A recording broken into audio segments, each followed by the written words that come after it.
Hello, everyone, and welcome into an episode of Scott Fish Bowl 11. This one is going to be the draft recap episode, where we're going to go over all of my picks and some of the strategies going into the draft and seeing how that played out. And we're going to give you some inside information on a little prank or a punk that I was playing on my Madonna league mates or my Madonna draft mates, the people in my division, and we'll kind of discuss that. That might be towards the end, so stick with me while we get to that. But today's episode is going to be about the Scott Fish Bowl 11 draft that was done in the beginning of July here, and we're recording actually the end of July on the 28th of July here. So first things first, I want to thank Scott Fish himself and Ryan McDowell for setting everything up and everything that they're doing in the community, and then also my Madonna Division mates. It was a blast. This is my first time in here. Certainly was a lot of fun.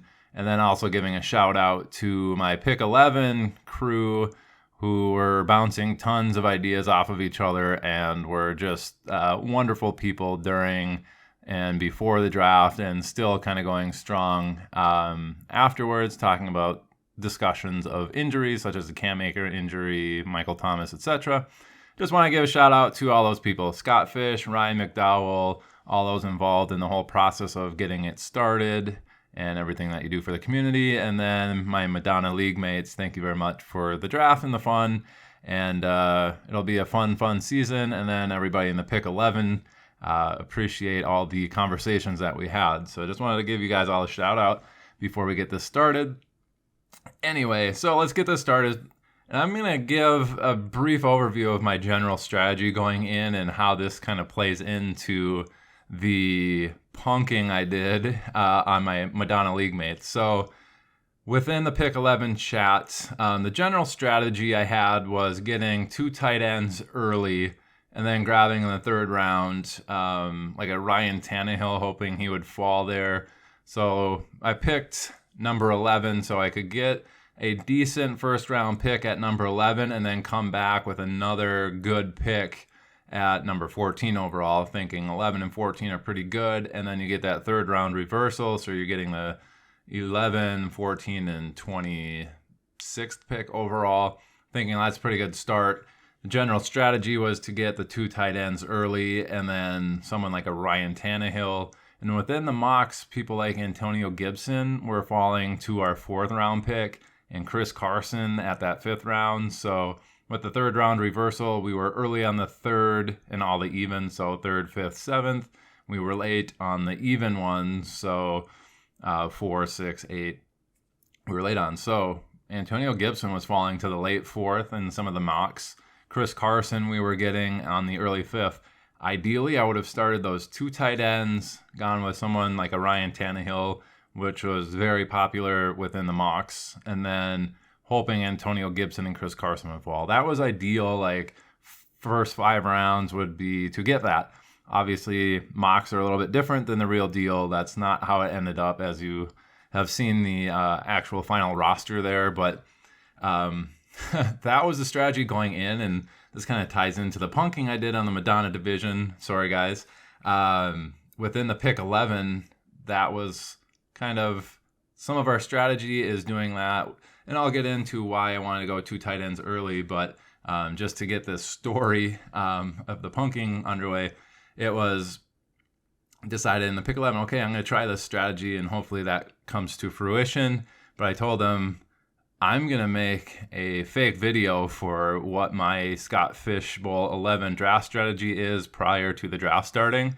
So I told them in there, like, I need to come up with a plan that seems feasible enough that when I record this fake strategy and post it to YouTube, I'm going to do that, and then I'm going to post it in air quotes on accident. Again, air quotes on accident, into the Madonna Twitter chat, and I'm gonna, falsify. I'm gonna say, oh, hey, this is what we were talking about. What do you guys think of this strategy?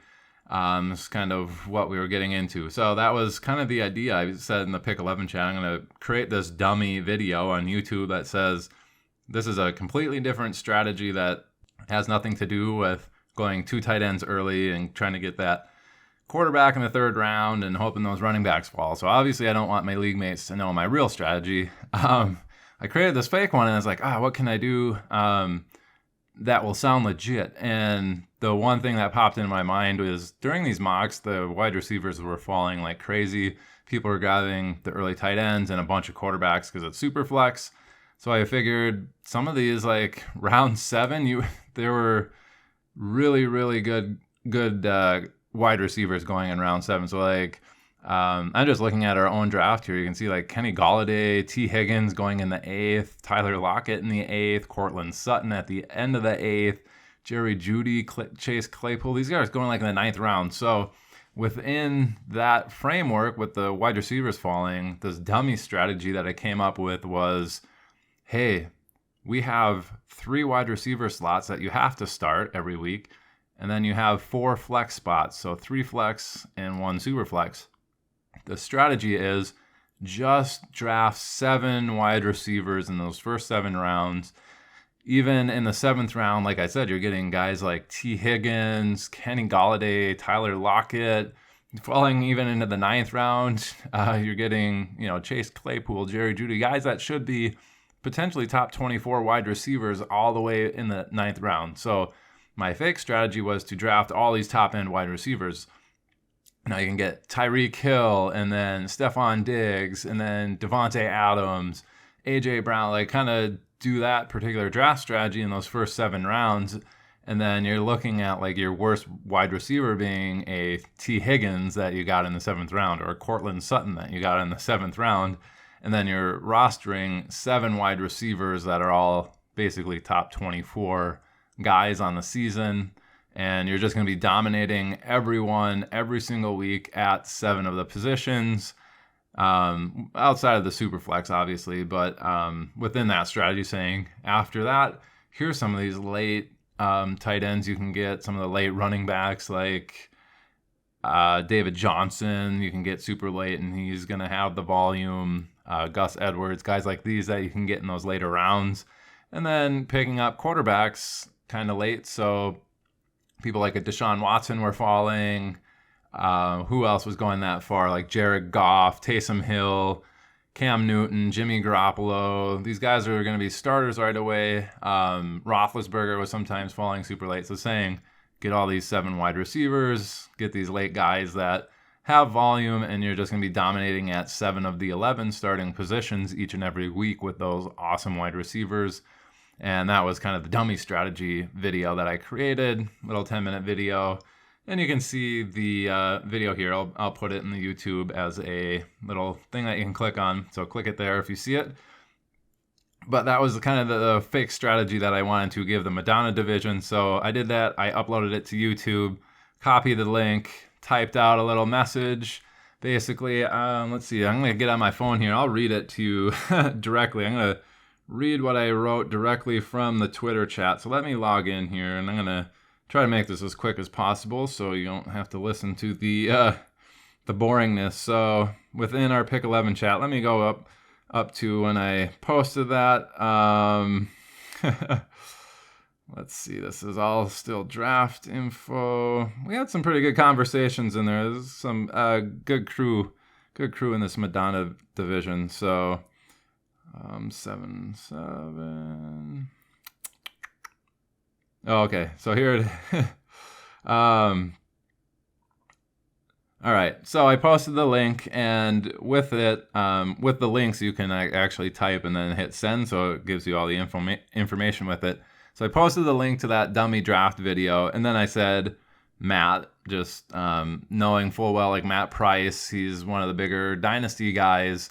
If they go and look at the Pick 11s and see Matt Price was there, maybe they'll think it was him. But I said, Matt, this is what a lot of us have been discussing with trying to just bulldoze over everyone at 6 or 7 of the 11 starting positions, ... depending on what you think about the Superflex for most teams. So that's what I sent out with the link.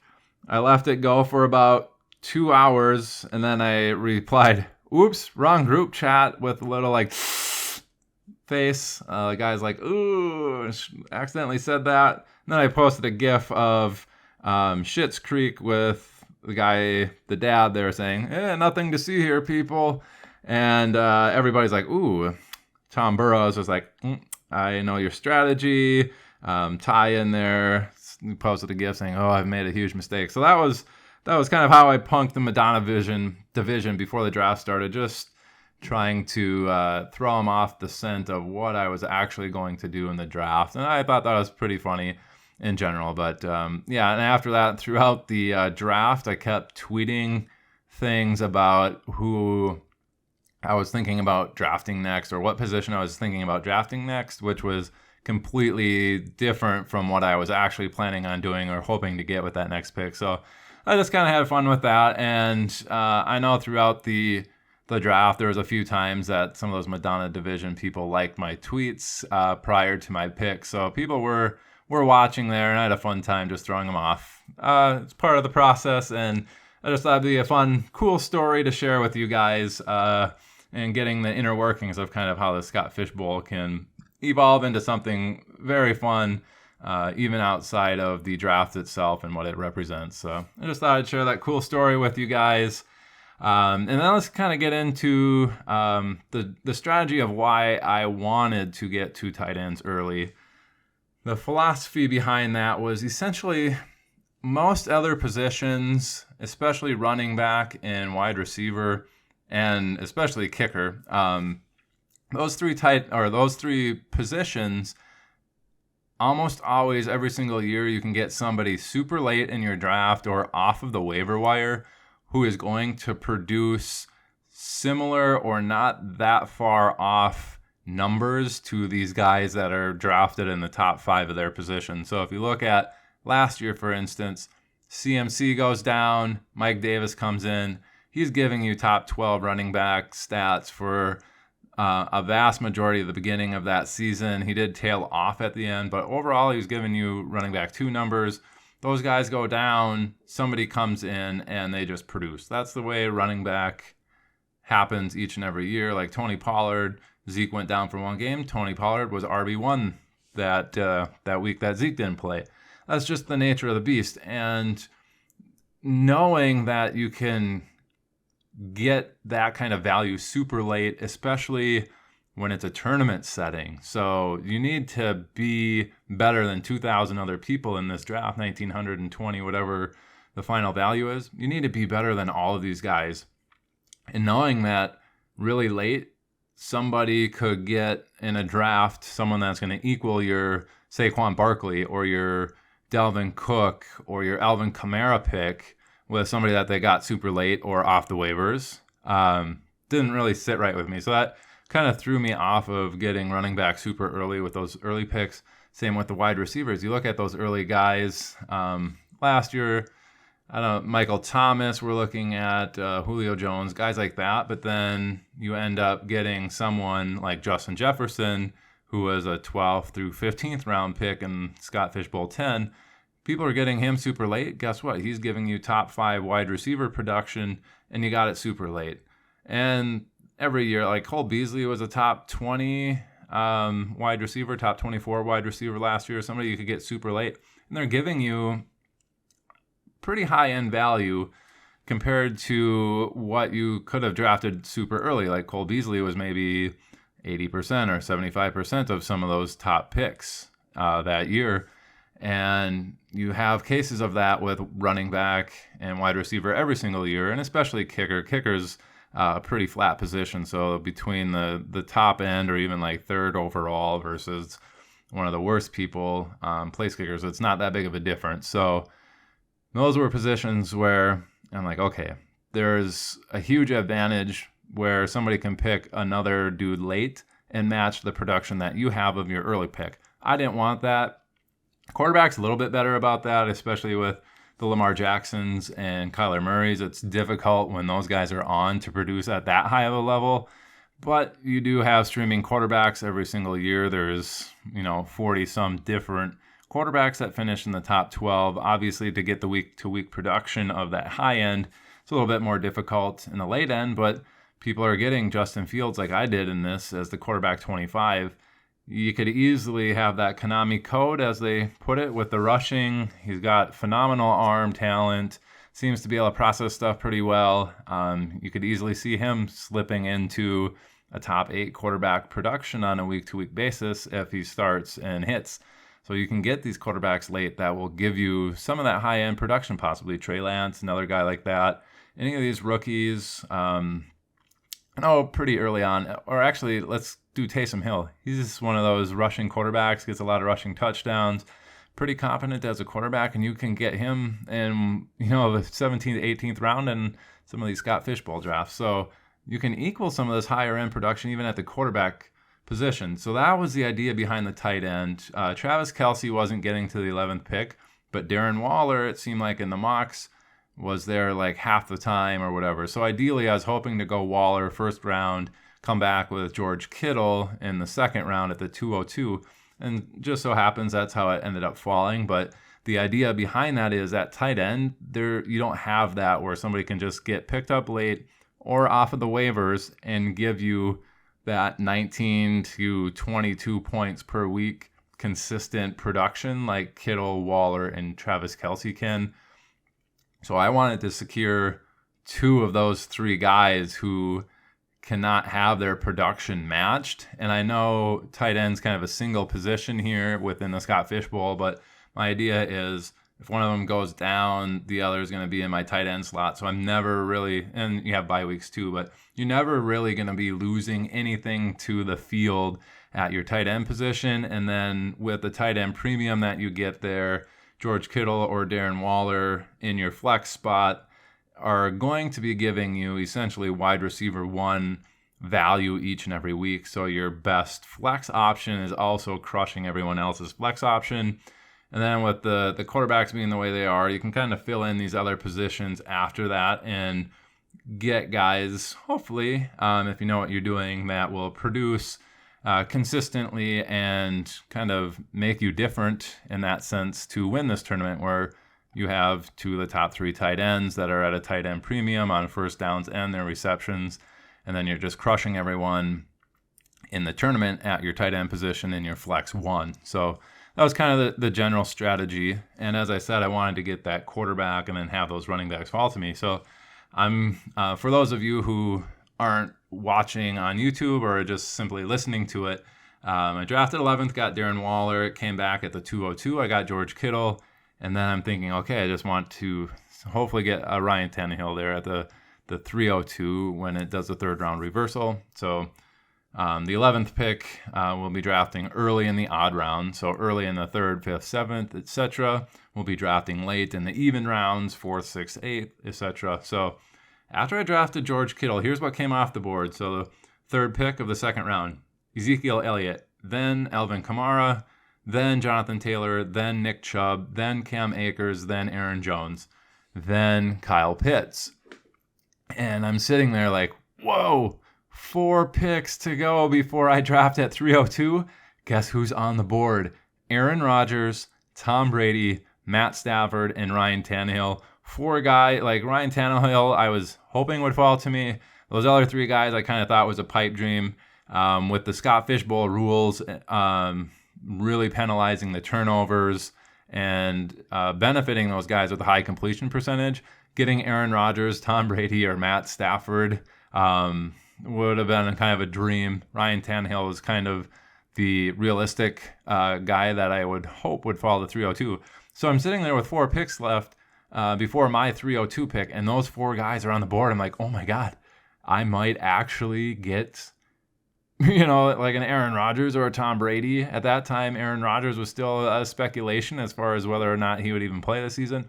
I'm like, I might be able to get Aaron Rodgers with that 302 pick, and that'd be amazing value after getting those elite tight ends. So what happened? Aaron Rodgers off the board next with the 10th pick of the 2nd round. Who went next? Tom Brady with the 11th pick. And then at the end of the 2nd round, Tom Burrows selects Matt Stafford. I'm like, oh my gosh, 3 in a row. Those 3 guys, I wasn't expecting to get them anyway. They're off the board. Now I just have this 1 pick. Taylor Jones, a fan, sitting there at the 301. I'm like, please, please, please don't select Ryan Tannehill. I'm going to not know what to do. This was my whole strategy moving forward. I got those first two guys. I felt good.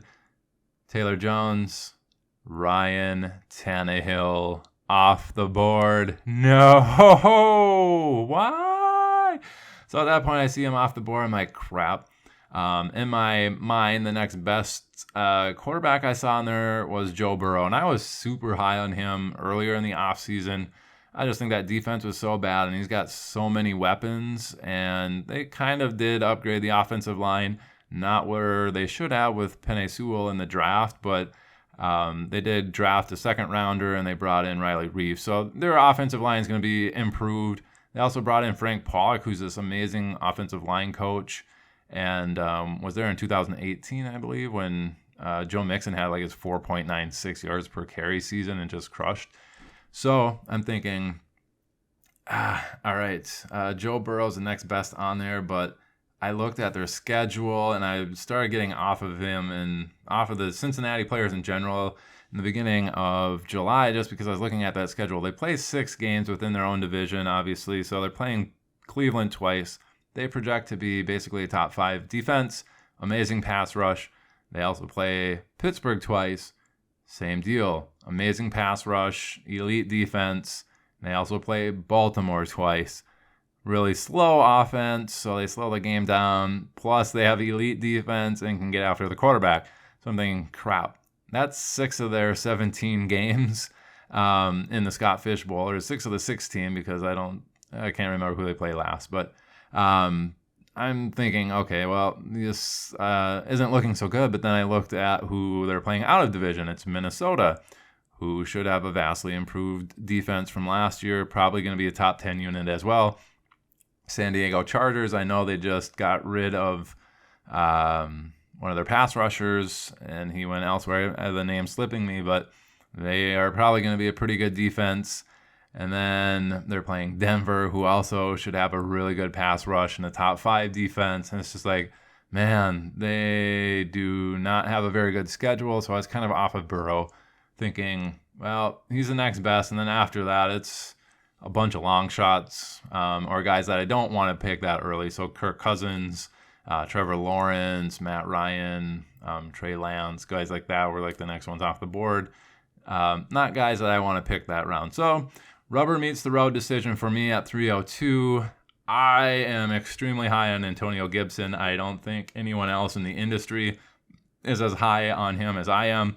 I view him kind of as a top 3 to top 5 running back this season. I think Washington's defense is going to be amazing, and they're going to get Gibson involved a lot more in the pass game. He was only in on about 40% of the snaps in his rookie season, and just kind of going off of what that coaching staff did with Christian McCaffrey between his rookie year and his second year, he increased almost 20% raw value in his snap share. So he went from like 70 to 90% from his first to second year. I think Gibson's going to go from about 40% to 60% snap share, and he's going to get a lot more passing volume as well than he did compared to last year when J.D. McKissick and Alex Smith were kind of best buddies smooching every single game with those dump-offs. So I think Gibson's going to get a higher target share. And I want to say before he went down with the injury, he was on pace already for like 65 targets and over 50 receptions. So I think that's going to continue this season. Like I said, I have him as a top 3 or top 5 running back. I select him at 302. Just kind of my gut says he's going to be really good. It's probably a little early, but he was the running back 11 off the board. I could have grabbed an Eckler, was the other option I was looking at that pick, but decided the upside there is with Gibson. He's a touchdown monster, and he's got a better athletic profile than Jonathan Taylor. He looks better on film than Jonathan Taylor, actually bigger than Jonathan Taylor, and they ran the same 4.39 in the 40. So going for the upside here, this is a tournament. I think Gibson's got a much higher upside than Eckler, even though he's not going to have as many receptions. But I took Gibson there, and then it went all the way around, and it was coming back to me. I wanted to get my running back short up. Chris Carson did fall to the 411, so I grabbed Chris Carson. He was kind of the last guy in the running back room that I saw that had mega upside to give you like a top 8 running back season on volume alone. If you buy into what the Seattle coach Pete Carroll is saying, they got to run the ball more and run it more efficiently. So I like the sounds of that. Chris Carson was getting involved in the pass game as well last year. He's a little bit injury prone, but again, this is a tournament. You need everything to kind of hit. Antonio Gibson's upside, come back with Chris Carson if he stays healthy. I could easily see him having a top 10 running back season. And then again, this is going to be a short turn. So Antonio Gibson waited a long while, came back to me. I got Chris Carson, and I'm staring at the next pick. What do I want to do? Do I want a third running back? Probably not. I was looking at J.K. Dobbins, David Montgomery, Mike Davis, Josh Jacobs. I like Dobbins. Phenomenal talent. I just don't like the offense that he's in. He doesn't get enough pass volume or rush volume. He's just extremely efficient and very good at his job. It's just he needs to be like 8 yards a carry and score a massive amount of touchdowns for me to justify picking him. I guess with that kind of volume there. So I was also looking at, okay, let's get our first wide receiver off the board. I was looking at DK Metcalf, Allen Robinson, Michael Thomas, Keenan Allen, Terry McLaurin. Like all those guys going into the season, obviously we know now that Michael Thomas isn't going to play for the first few weeks. I went with the upside. Even though it was Chris Carson that I had selected earlier, I just think that offense is going to be really good. Selected DK Metcalf with that pick, and then I had to wait a long while, and it came back to me at the 6:11. So I grabbed Metcalf with the 5:02. Came back to me at the 6:11. I was looking at, okay, I have 2 running backs. The running backs left, Myles Gaskin was essentially the next starter quality guy, and then after that it was Williams from Detroit, Kareem Hunt, Trey Sermon. Damian Harris may have been a good selection at the time. Didn't really, he wasn't as high as he is now as far as getting starter work. So I'm thinking, okay, running backs off the board. I already have 2 tight ends. I'm not drafting tight end ever again. What's the point? If my 2 don't get injured, that other tight end is just going to be a wasted pick. So I could have gone quarterback there. And actually at the late 6th, I was hoping to get Derek Carr, and it did end up coming around. So I hadn't selected a quarterback yet at this point. So it's already 5 rounds in, end of the 6th, and we have 19 quarterbacks off the board already. So I'm obviously getting quarterback late here. I looked at it. I'm like, okay, I need a quarterback. Who can I get here? And it's like, okay, Derek Carr was somebody that I wanted to target late with that early strategy of actually kind of pivoting once I didn't get Ryan Tannehill. I was like, okay, Derek Carr was somebody I was targeting late anyway to have in my super flex spot because he was quarterback 12 last year in this setting and number 19 overall in Scott Fish Bowl scoring. And I also wanted to stack him with my Darren Waller. So going into that 6-11 pick, I thought, do I chance it and not take Derek Carr here and grab another wide receiver that I can slot into a starting spot? I was looking at it. The guy in the turn had to go twice. He already had Ryan Tannehill and then Tua Tagovailoa that he grabbed in the early 5th. So I'm like, okay, I feel pretty confident he's not going to take a quarterback here. I'll risk it. With the wide receivers available, I had Julio Jones, Deontay Johnson, DJ Chark, Adam Thielen were still left on the board. I think Tyler Lockett. Tyler Lockett is somebody I would have grabbed if I didn't already have DK Metcalf. I didn't get Russell Wilson, so having Chris Carson, DK Metcalf, and Tyler Lockett sounded like a recipe to not win a tournament lineup, so I didn't do that. I actually decided to go Julio Jones. I think he has upside in that Tennessee offense. New offensive coordinator coming in, no longer Arthur Smith. They might not run the ball as much, and Julio Jones is just a beast, and he's not going to be necessarily the wide receiver 1 in that offense. A.J. Brown can do that. Julio Jones, still a stud. He can have some pressure taken off of him. And I thought the upside there with Julio was pretty good and just the week-to-week production that I would get. So on the turn, Taylor Jones went Dallas Goedert, Myles Gaskin, relieved there at the 7:02. I got Derek Carr, one of the latest people in the entire Scott Fish Bowl draft. to get Derek Carr. So with that tournament setting, the later you can get some of these players, the more advantage and leverage you have against the rest of the group of players. So some people were taking Derek Carr maybe in the 5th round, where I'm getting DK Metcalf, and they're selecting Derek Carr. 2 rounds later, I'm getting Derek Carr and DK Metcalf. Maybe they're getting Derek Carr in the 5th, and then they're coming back with a DJ Chark. I would much rather have Derek Carr and DK Metcalf than Derek Carr and a DJ Chark there in the 7th round. So, like I said, the later you can get these guys, the more leverage you have on the rest of the field. I got Derek Carr, one of the latest in the entire Scott Fish Bowl draft at 702.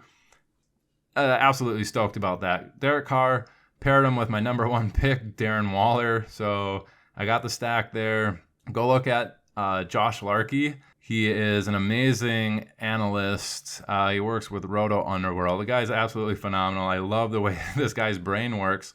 It's who I wish I was, basically, with the analytical knowledge and being able to write code to take advantage of all the math and stats necessary. But he put out a podcast that was very good on stacking, and there was an article I believe he put out there as well on stacking. So I did this before that came out, just thinking I wanted to stack my top picks. So I wanted to stack Waller with Derek Carr, and once I kind of got that in my head, I'm like, okay, George Kittle is my 2nd pick. I want to pair him with Jimmy Garoppolo, thinking I'm going to try to get Jimmy G late, and that was the idea. So anyway, with the 702 pick, I grabbed Derek Carr, thinking, okay, I need some upside potential at my quarterback and a quarterback 2 at least to play. After I selected Derek Carr, I was really hoping Justin Fields would come back to me at the 8-11. I thought it was a long shot, considering it's now the 7th round and it's going to have to go all through the 7th and all through the 8th and get back to me without somebody selecting him. Justin Fields was going as early as like the 5th round in some of these drafts. But there was actually 4 quarterbacks that went off the board before it got to me. So the very next pick was Daniel Jones. Thank God I didn't take Justin Fields. I think at this time, let's see, there was the guy right after me. He only had 1 quarterback. He's the one that selected Daniel Jones. Another guy with 2, somebody else with just 1 yet. So I thought they're probably going to take a quarterback. Another one with just 1, and that was Trevor Lawrence. Thought for sure they're going to take a quarterback with one of their picks. And then everybody else kind of had 2. I thought, okay, there's going to be like 3 guys there who likely will take a quarterback. Hopefully I can get through this minefield without Justin Fields being taken. Well, it was Daniel Jones right after me. Got nervous, but then a ton of picks went off. And it wasn't until the 806 Ben Roethlisberger was taken by Jeff Erickson of RotoWire. And that was somebody I was kind of targeting late. I was hoping to go like Justin Fields and then Ben Roethlisberger in the early 9th. That was kind of the idea going into that whole turn. But as it was, Jeff Erickson took Ben Roethlisberger, then Tyler Higbee went, and then Carson Wentz at the 808, Ryan Fitzpatrick at the 809. And I'm like, oh my gosh, 1 pick left. And it was the guy that selected Daniel Jones right after me before. I thought, is he going to take his 3rd quarterback off the board? No, he goes Mike Gesicki. Wow, I made it all the way back to 8-11, and I got Justin Fields. And I was one of the latest people in the Scott Fish Bowl to get Justin Fields at quarterback number 25, but the 8-11 pick overall. Massive value on Justin Fields compared to the rest of the field. So now my 2 quarterbacks, Derek Carr, Justin Fields, I got major leverage on the rest of the field. I got them super late compared to everybody else. Feeling good about that. Came around on the turn. I'm feeling pretty good. DK Metcalf. So let's give a little draft recap after 8 rounds. I got Darren Waller, starting tight end. George Kittle. He's going to be in a flex spot, but Darren Waller, George Kittle. And then I got my 2 running backs filled out. I got Antonio Gibson, Chris Carson. Running back room is set, and I don't really have to worry until the later end. The strategy was to get some of these guys that are maybe weekly producers, but if the starter goes down, they're really going to be monsters. So that was kind of the idea, to wait on some of those guys like Gus Edwards and Tony Pollard, Zach Moss, guys like that. That was kind of the strategy. I got Waller, Kittle, Antonio Gibson, Chris Carson. I'm set at running back. I'm set at tight end. I got one of my flex already filled out We have to start 3 wide receivers. I have Metcalf and Julio Jones, feeling pretty good about those guys as my first 2 wide receivers, and then getting Derek Carr and Justin Fields. Derek Carr is more like a safety pick, but he was number 19 overall in Scott Fish Bowl scoring last year, top 12 quarterback in Scott Fish Bowl scoring. I also have him stacked with my top receiving option, which is Darren Waller. Feel good about that. Come around with Justin Fields. I think he's got massive upside. He might not fire, but I felt good about getting somebody with massive upside, especially that late. So that's where I'm sitting going into this 902 pick, figuring why not start filling out some more of my starting positions. So I was going to go wide receiver. I had the option between Jerry Jeudy, Chase Claypool, Devonta Smith, Juju Smith-Schuster, Jarvis Landry. Those were kind of the next guys off the board. Michael Gallup is somebody that I wanted to get late. But between all those guys, I like Claypool and Schuster, but I didn't have Ben Roethlisberger. And I thought, worst case scenario, if somebody snipes me on a Jimmy Garoppolo, I can get Teddy Bridgewater late or Drew Lock late and stack him with Jerry Jeudy. So that was the thought process behind that. So I selected Jerry Jeudy out of all of those guys, and then I had to wait a while for it to go all the way through the 9th and back to me on the 10th round. And so with this 10th round pick, I have my 3 wide receivers already covered in their starting spots. I have my 2 running backs covered, my tight end spot covered, and one of my flex. And then I also have technically Justin Fields in my super flex. So I wanted another person that I could feel pretty confident, not necessarily with some upside, but like Jerry Jeudy and Julio Jones, Metcalf. I feel like those guys have a lot of upside as wide receivers. I just wanted somebody stable that I could feel safe putting into a flex spot week in and week out that would be producing. So I was looking at Tyler Boyd, Will Fuller, Antonio Brown, Elijah Moore, Corey Davis, guys like that. So ideally, I think in this position, I wanted to go Tyler Boyd, and then at the turn, hopefully Antonio Brown would get back to me so I could have all of my starting roster filled out, and then I would have Tyler Boyd and Antonio Brown there in my flex spots, and I would feel pretty good about that. So I selected Tyler Boyd. I actually did that pick live on one of my friends' 24-hour long streams that he did that day. So I'm just talking about the Scott Fish Bowl and everything that it represents. So I selected Tyler Boyd there live on that show with the 10.11 pick, 10.11 there. But unfortunately, at the turn, the guy or gal, Taylor Jones, went Will Fuller and then Antonio Brown. So Antonio Brown wasn't there for me with the 11:02. And at that point, I decided, I have my 2 running backs and I need to have some depth there for the bye weeks. And in my mind, I'm thinking the next couple of picks, I'm either going to do, at the time it was A.J. Dillon was on there. That's who I selected there at the 11:02. But I also had Ronald Jones, Zach Moss, and I was kind of hoping, I think Dillon has standalone value more than even Tony Pollard or Gus Edwards were the guys that I wanted the most. So I think A.J. Dillon not only has standalone value, but should Aaron Jones ever go down, he's got massive, massive, massive upside in that offense, especially if he shows he can catch the ball.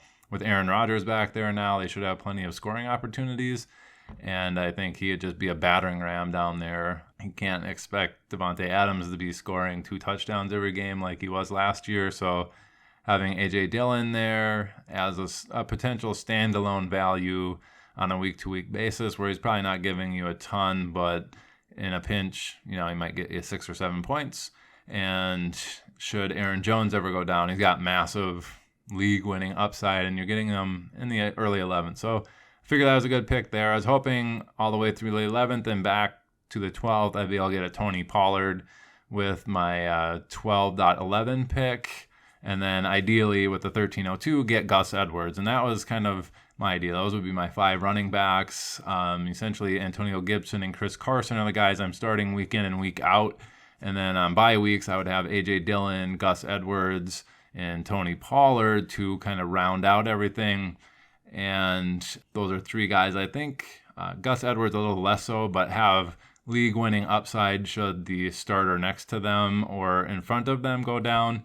Gus Edwards just doesn't get quite enough volume, especially with J.K. Dobbins there. But in the pass game, either if J.K. Dobbins were to go down, obviously Gus Edwards probably a top 24 running back. I just don't think he has like top 8 or top 10 upside if J.K. Dobbins goes out, because he doesn't get enough of the receiving work, where somebody like a Tony Pollard or an A.J. Dillon, should Zeke or Aaron Jones go down, I think they just take down the three down back roll and crush with it on elite offenses. And Gus Edwards, I don't think really has that upside, but out of those three, he probably has the safest week-to-week volume and touchdown ability. So as it was, I grabbed A.J. Dillon there with the 11:02. It came back to me 2 picks before my 11.12 pick. Tony Pollard went. I was pretty sad about that.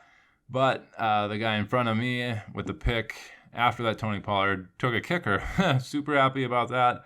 Kicker's like kind of a waste of a pick in this particular setting. They don't have a ton of upside. And are you going to take Younghoe Koo, somebody like that, versus taking someone like a Marquez Callaway super late? You're taking this kicker. Now Marquez Callaway's got standalone value. I grabbed him, spoiler alert, with the second to the last pick in the entire draft. But you can get guys that are Joshua Kelly types, Marlon Mack, running backs that have super asymmetrical upside and league winning upside, where you're getting them, in this case, the 12th round, but even later, 19th, 20th round, and you're getting a guy that could give you a top 24 running back if the starter goes out. Why wouldn't you pick somebody like that over a kicker who's not giving you much of anything? Hopefully a 4 to 8 point floor every single week, but with the scoring the way it is there, it's not even guaranteed. They could get you negative, and then their spike weeks are giving you 17, 18 points, which is nice, but you can't expect that on a week in and week out basis. They're just not always that type of score. So taking the place kicker, in my opinion, is kind of a wasted pick when you could be grabbing these lottery tickets. And all reality, you can grab a kicker off the waivers that's going to get you 8 points on any given week. So why draft one that's going to average you 8 or 9 points a week? If they average you 9 a week, they're top 5 kicker on the season. So it's kind of my philosophy on the kickers there. So I didn't draft one the entire draft, but I took Gus Edwards there with a 12-11 short turn. So I'm drafting early on the 13th there. I already have Justin Fields. At this point, I'm really sweating. Should I take Jimmy Garoppolo? I want to stack with Kittle really bad, but I was kind of looking at the lay of the land. Everybody had 2 or 3 quarterbacks that was going to draft in front of me, so I felt like I could risk it, and hopefully Jimmy Garoppolo would get back to me with that long turn. If not, I was still looking at people like Teddy Bridgewater, Jared Goff, Cam Newton being there, and ideally, like, I could start those guys for a few weeks, or even an Andy Dalton where I could start those guys for a few weeks until Justin Fields starts playing, and then hopefully I hit on Justin Fields with that upside. But considering I already had Justin Fields, I actually took Darnell Mooney with the 13:02. Not sure where that was in the realm of Scott Fishbowl picks, but I'm super high on Darnell Mooney. The guy is extremely talented. I'm going to try to put another card up here on the video. Hopefully that pops up if you're on YouTube. You can check out the Darnell Mooney Dynasty video that I did on him. I think he's good this season for 81,000 yards and about 8 touchdowns. Almost guaranteed. And now that they traded away the guy that was playing there in the slot, Anthony Miller, his upside is literally the moon. No, I don't think it's, wide receiver 10 or above type stuff, but I think he can get you 80 to 90 receptions, 1,000 to 1,100 yards, and 8 touchdowns this year. I think that is well within his range of outcomes, and to get him in the early 13th, I was pretty satisfied. And also I have the Justin Fields, Darnell Mooney stack there, which I was super happy for. And I was just crossing my fingers that it would get back to me and I could, at the end of the 14th with my 11th pick of the 14th round, get Jimmy Garoppolo. And as it was, you can see here on the board, it went all the way around.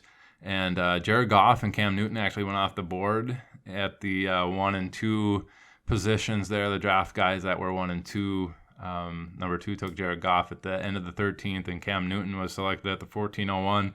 sweating bullets at that point because it was what was left was Jimmy Garoppolo, Mac Jones, Drew Lock, Teddy Bridgewater, Tyrod Taylor, Jordan Love, Andy Dalton. Guys that outside of Garoppolo pretty much aren't guaranteed starter material outside of Tyrod Taylor, but even Tyrod Taylor is playing for Houston, so he's not a very sexy pick. So I'm just sweating bullets here, hoping that Jimmy Garoppolo gets back to me. And as it was, a huge tight end run kind of went and another kicker, and I ended up getting Jimmy Garoppolo there, and I was very happy that I was able to stack every one of my quarterbacks with a pretty solid weapon. So I got Derek Carr super late compared to the field, Justin Fields super late compared to the field. Jimmy Garoppolo, actually, he went really late in some of the picks, like I want to say 16th, 17th round maybe in some of these drafts. But I did get Garoppolo fairly late at the 14.11. But with Derek Carr, I have Darren Waller. With Justin Fields, I feel like I have a pretty good stack with Darnell Mooney. And then with Jimmy Garoppolo, I have stacked with George Kittle. So let's say you get to the playoffs, these sort of stacks are the ones that you can submit to your lineup. And if you need to reach a certain threshold of points to beat everyone else, these stacks are the way to do it. So you stack, let's say, Derek Carr with Waller, and you start Justin Fields with Mooney. Just happens to be that week Darren Waller goes off for 163 yards and 2 touchdowns, and you're getting that production via Derek Carr as well. And then let's say Mooney goes off for 120 yards and 2 touchdowns. You have the quarterback that's throwing them that stuff, and your one big play is getting you points for 2 different positions, which just makes your week winning upside all the greater. So it's more of a glory play, or I guess the analytical approach, the smart play to kind of win you those weeks in the playoffs, which you need in this tournament type of setting. So the late 14th there, took the Jimmy Garoppolo, and then from there on out, I was just trying to either pick up running backs that had a path to a lot of volume, or were kind of like these league winning upside type guys, not necessarily this late, but guys where if the starter goes down, like they're going to get some significant volume, or guys that could just take the starting role in general. I was looking for that, and to round out my wide receiving core with some upside guys that if they hit, I'm going to be sitting good. And I can, the wide receivers always have these spike weeks, and just having guys that I can fill in on bye weeks, that might give me those spike weeks. So it came back around. Rondale Moore was there with the 1502. I ended up taking him. And at this point, my starters, I have Metcalf, Julio Jones, Jerry Jeudy, Tyler Boyd. Those guys are going to be in my 3 wide receiver slots almost every single week. And when they're on buys, I can fill in with Darnell Mooney, who I think is going to be very good. And then getting these upside plays like a Rondale Moore, who very explosive player. You could easily bust a long one on any given touch. He's going to get some rushing volume as well. And if he ends up being a lot better than what some people are projecting and just crushes it, not necessarily Justin Jefferson type crushing it, but just to have that upside. He's got the physical profile and the early college production profile to suggest that it's possible for him. Got him with the 1502. It came back late on the 16th. Again, just looking for those top-end league-winning type running backs or more receivers. Terrace Marshall was still on the board at 16.11. Actually, he went a lot later than that in most of the drafts, but he's a guy that I could see actually producing really well this year. He's got the physical profile to be a dominant alpha receiver within the NFL. He actually ran low 4.4s or in the 4.3s, I believe, and he's tall, like 6'3", 205 pounds, and he can probably put on some more muscle at the NFL level. So I think he's somebody that could potentially dominate this year. Picked him up with the 16.11, came back on the short term with the 17.02. Bryan Edwards. Oh, what happened? I have Derek Carr. I stacked him again with potentially his wide receiver 1 on the season too. So now I have Derek Carr, Bryan Edwards, and Darren Waller. And as I said before, let's say you're running in a tournament here. You do Derek Carr, Bryan Edwards, and Darren Waller. Let's say Derek Carr throws 4 touchdowns that week, 2 of them to Bryan Edwards, 2 to Waller. You're going to be smashing whoever you're facing that week, and especially if it's in a tournament setting and you need those spike weeks, you can really do yourself good by hitting on those stacks like that. So I got Bryan Edwards there at the 1702. Again, I think that one was a little bit early compared to his consensus. He was falling pretty late in draft, but I wanted that stack, so I grabbed him there. And then I came back all the way through the 17th, back through the 18th, and the late 18th round with the 1811, I grabbed Marlon Mack. Yes, he's coming off an Achilles injury last year, but with modern medicine the way it is, Kevin Durant came back this year from his Achilles injury and was just as productive as anyone else. And the NBA is just as grueling as any other position in sports as far as needing to cut and be explosive and do all these moves, cutting. And like I said, it's just as grueling as the running back position as far as needing to be explosive and cutting. Yeah, guess what? We have these stem cell therapies where people can take marrow out of themselves, extract all the bone, all of the stem cells, purify them, inject it right onto like these torn soft tissues along with some growth hormones or steroids, and your recovery from these ACL tears or Achilles tears are much, much better than they were 10 years ago. It's not a death knell anymore. Look at Demaryius Thomas, Emmanuel Sanders, they all came back, and these were even guys that were later in their careers, and they were still productive afterwards. So Marlon Mack, he's 25, 24 when he got injured. Be a very interesting case study with the Achilles in the modern medicine to see how well he does. But let's say Jonathan Taylor goes down, all of a sudden I'm getting at the 18.11 Marlon Mack, who projects to be potentially a 3-down back. He's got a 3-down skill set, but he will get a ton of volume in an offense that could be good with an elite defense. So he could get a lot of scoring opportunities. And I'm getting him, he's drafted after 6 kickers have already went, and I'm getting somebody that's a lottery ticket scratch off where if he hits, like he's giving you RB24 or better value versus this place kicker 6 who, you're lucky if he gives you a 10-point week. Anyway, I got Marlon Mack there with the 18.11, came back, another rookie, big wide receiver for Houston, terrible defense. Don't expect that offense to be very good, but if the defense is bad, they're going to be throwing a lot. Besides Brandon Cooks, they really have no one to throw the ball to. They have David Johnson and almost no one. So Nico Collins comes in. He's got that alpha profile. He's big. He's fast. He's athletic. He can go up and get the ball. Got him with the wide receiver 80 off the board, and he's got tremendous upside in a poor defense with alpha profile. He could end up hitting on a few of these spike weeks if I needed him to get in there. And especially if he does end up hitting and being just this monster stud, which his athletic and physical profile suggests could happen. I'm not saying it will, but another lottery ticket there in the 19th round with the 1902. And as you can see there, it goes all the way around, comes back to me at the end of the 20th, getting Dyami Brown, another rookie wide receiver, again, grabbing these receivers that have some upside potential to them, where if they hit, you're getting like a Justin Jefferson last year, maybe not necessarily that good, but maybe you can get somebody that's a top 30 wide receiver down there, in the last 5, 6, 7 rounds of your draft. If that's the case, you got a lot of leverage against the field. Let's say Dyami Brown goes out there and he's wide receiver 34 on the season somehow last year. I draft him as a wide receiver 87, and now I have a ton of leverage on the field because I got him super late, and he's giving me he's giving me wide receiver 3 numbers. So grabbed him. He's a 20-yard per reception guy in college.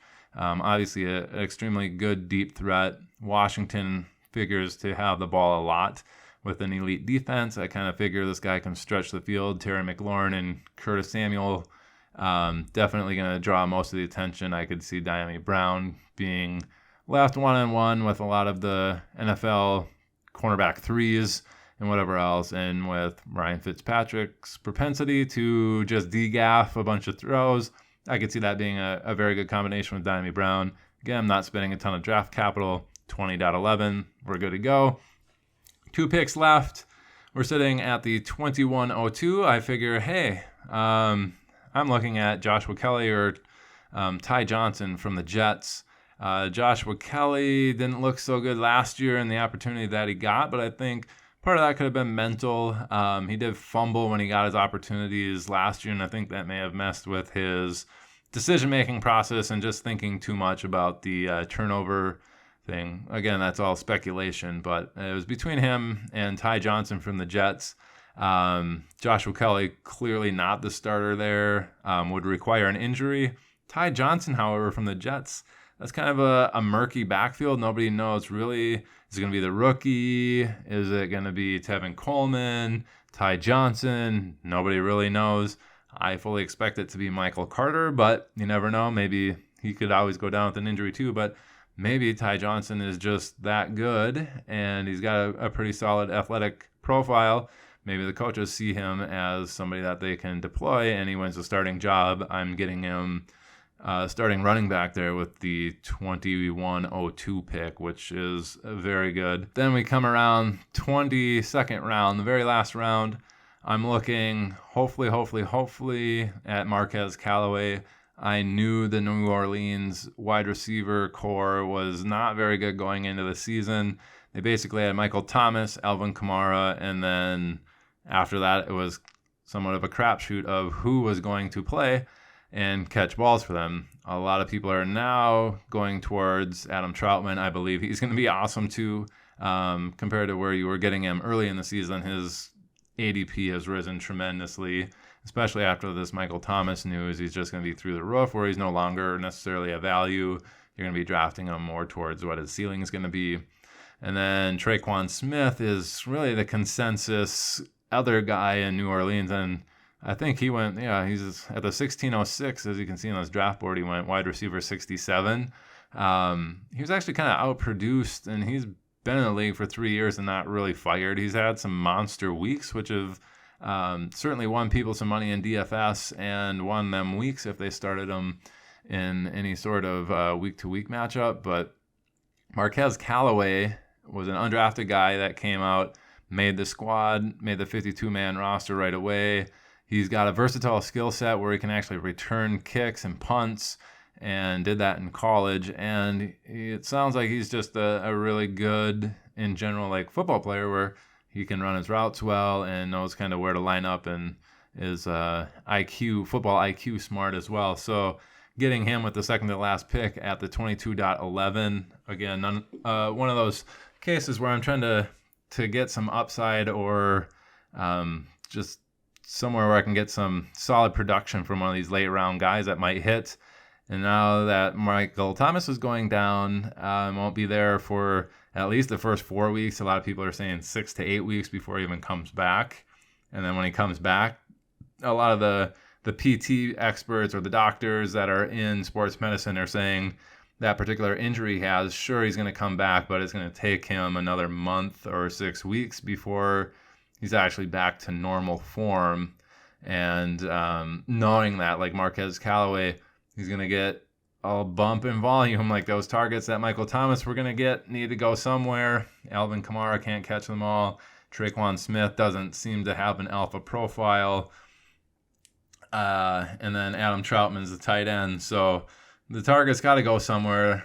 Conservation of targets. Like if they're going to be throwing the ball, Callaway has got to be involved there. So we could be looking at a dude that's going to be getting 100 targets there with my very last pick. And that's kind of the whole team there. And the thought process behind each pick, and kind of what I was looking at on all of these turns, and what I was kind of hoping for, and what kind of came to me in my thought process of how I was drafting, trying to stack, trying to get these positions, aka the tight end, where nobody can match that production late or off of the waiver wires. Nobody can match my first 2 round picks off the waivers or late in the draft, where Michael Thomas got injured. Guess what? Marquez Callaway might outscore Michael Thomas on the season, and Michael Thomas was drafted 505, wide receiver 10 overall. My second to the last pick, my last pick, but the second to the last pick in the entire draft, might outscore that guy that just got picked in the 5th round. I didn't want to start super early drafting guys in the 1st and 2nd round that could have that happen to them. Injuries do suck, but even regardless of an injury, almost no tight end is going to pop in there and start giving you any production anywhere near to what Kittle, Waller, and Kelsey can do. You can make an argument for Kyle Pitts being that good. You can make an argument for TJ Hawkinson to get that kind of volume that could bump them up into that sort of range, but that's a risk, and they're still going in the top 4 rounds. As we could see in this, Kyle Pitts went 209, so just keeping that in mind. I don't think those guys are on that level, but you just can't get that production, as I was saying, later in the draft or off of the waivers, and that was kind of the idea there. And then I got my two running backs, Antonio Gibson, Chris Carson, then DK Metcalf, Julio Jones, getting the stacks with all of my quarterbacks, Derek Carr with Darren Waller and Bryan Edwards. So it was basically his top 2 options, getting Justin Fields with Darnell Mooney, and then getting Jimmy Garoppolo to pair with George Kittle. Feel really good about that, especially when I waited on quarterback. Obviously, I heard a lot of strategy. You need to get quarterbacks early in that. In this particular tournament setting, otherwise you're not going to be good. Certainly took that into play, but after I didn't get the guy I wanted in the 3rd round, I kind of decided to punt. Derek Carr was really good last year. Doesn't necessarily mean he's going to be good this year. There's all sorts of reasons why he could be a lot worse, but he was quarterback 12 last year. If he produces that, that's a win at the 702. If Justin Fields hits at the 811, that's a mega win for me. And then still getting like a Jimmy Garoppolo with the 14.11, getting a guy that's going to start and has a super easy cake schedule, especially to start. This guy could be 7-0, 8-0, and keep a starting job for the entire season. But even if he doesn't, let's just say after a bye week, they want to start playing Trey Lance and see what they have there. Jimmy Garoppolo is at least going to give me a couple weeks start before hopefully Justin Fields is in the lineup for the Bears and producing at a high level. Regardless, I think Derek Carr and Jimmy Garoppolo are serviceable enough where if I'm starting them week in and week out, I'm not super confident in Garoppolo's abilities. It's just the fact that he projects to play some really bad teams, and he's got enough talent where if they're playing crummy teams, he can pass for some decent high percentage throws and potentially some touchdowns in the end zone, and hopefully they go George Kittle's way. But that's kind of the philosophy there. Anyway, guys, this is over an hour long explanation and draft recap of my Scott Fishbowl 11 draft. I really, really hope you enjoyed the explanations, and I hope you enjoyed that kind of behind the scenes prank that I was pulling on the Madonna Division. If you've made it this far and you're part of the Madonna Division, thanks for participating in that little fun prank. I very much enjoyed it, and it just adds to kind of the fun banter and everything that goes on with the Scott Fish Bowl. And again, I want to thank Scott Fish himself and Ryan McDowell for setting this up and kind of bringing this to the community and getting the community to come together and have a lot of fun. Thanks, guys, for listening. As always, subscribe to Zilla Fantasy Elite if you haven't already. We'll be putting out some content on the Scott Fish Bowl throughout the entire season. Just smash DFS advice every single week after week 1.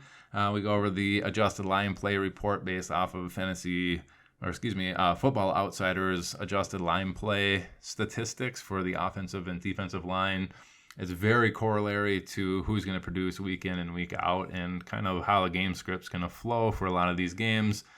If you're into DFS, subscribe to this channel, listen to these adjusted line play reports. In fact, you can go back and listen to the ones that I gave, listen to the advice that I gave, and apply it and go look at what the box scores were for that week. Very corollary results from that. So DFS, just smash the advice, giving really top-notch dynasty advice as well. I told you very early on, go get Darnell Mooney. He looks like he's skyrocketing up the boards. Told you, sell Josh Jacobs before they bring in a solid vet and his dynasty value craters. They brought in Kenyon Drake. His dynasty value has cratered. Told you get Antonio Gibson. We'll see. That jury is out. Kind of put a caution out on J.K. Dobbins at the time. He was going like RB8 off the board. And some of these dynasty startups, way too rich for the amount of volume he's going to get. Put out a video in February. And now people are trying to take that into account. So I'm giving you this advice months in advance before it becomes mainstream. So if you're interested in crushing your dynasty league mates, winning a bunch of money in DFS, or you just think I'm a cool dude, hit that subscribe button. Anyway, guys, appreciate the listen. Hope you made it all the way to the end, and hopefully you'll enjoy my content throughout the 2021 season. Appreciate the listen, and have a good one. Bye.